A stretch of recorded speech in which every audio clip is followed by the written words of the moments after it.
একদম সহজভাবে কিভাবে ঝরঝরে সুস্বাদু মটর পোলাও তৈরি করা যায় আজ আমি সেই রেসিপিটাই আপনাদের সাথে শেয়ার করব। আশা করি রেসিপিটা আপনাদের সকলের খুব ভালো লাগবে।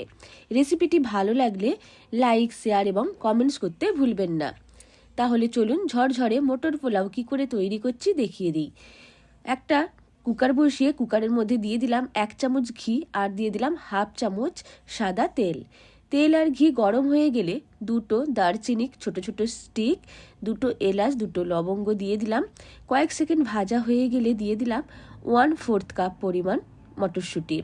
কয়েক সেকেন্ড মটরশুঁটিকে তেলে নাড়াচাড়া করে হালকা করে ভেজে নিচ্ছি।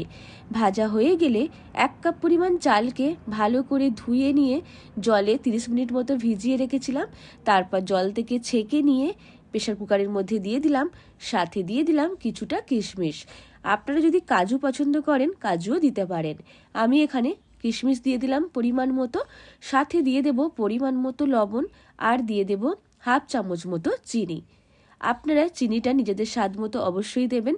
চিনি আর লবণকেও চালের সাথে ভালো করে মিশিয়ে কয়েক সেকেন্ড চালকে তেলে ভেজে নিলাম। ভাজা হয়ে গেলে দিয়ে দেব 1 কাপ পরিমাণ হালকা গরম জল। ঠিক যতটা চাল নেবেন ঠিক ততটাই জল নিতে হবে। যেহেতু 1 কাপ পরিমাণ চাল নিয়েছিলাম সেই জন্য দিয়ে দিলাম 1 কাপ পরিমাণ হালকা গরম জল। এইবার লো ফ্লেমে কিছুক্ষণ রেখে দেব। একদম লো ফ্লেমে একটা সিটি লাগিয়ে নেব, তাহলে চাল খুব ভালোভাবে সেদ্ধ হয়ে যাবে। একটা সিটি লাগানোর পর প্রেসার কুকার খুলে নিলাম। আবার বলছি, লো ফ্লেমে কিছুক্ষণ রাখবেন, একটা সিটি পড়লে ঢাকনা খুলবেন। তারপর ঢাকনা খুলে দিয়েছি, দেখেই বোঝা যাচ্ছে খুব ভালোভাবে সেদ্ধ হয়ে গেছে। চলুন আপনাদেরকেও একটু তুলে দেখিয়ে দিচ্ছি। এটা ঠান্ডা হয়ে গেলে আরও বেশি ঝরঝরে হয়ে যাবে। এইবার কুকারের ঢাকনাটা বন্ধ করে একটা সাইডে রেখে দেব। আপনারাও যদি এই রকম ঝরঝরে সুগন্ধি মটর পোলাও তৈরি করতে চান তাহলে রেসিপিটা এইভাবে তৈরি করে দেখবেন। প্রেসার কুকারের ঢাকনাটা বন্ধ করে একটা সাইডে রেখে দিচ্ছি। অন্যদিকে গ্যাস অন করে লো ফ্লেমে একটা স্টিলের বাটি বসিয়ে দেব। বাটিও নিতে পারেন, ছোট সাইজের প্যান থাকলে সেটাও নিতে পারেন। এইবার এর মধ্যে দিয়ে দেব একটা দারচিনি স্টিক।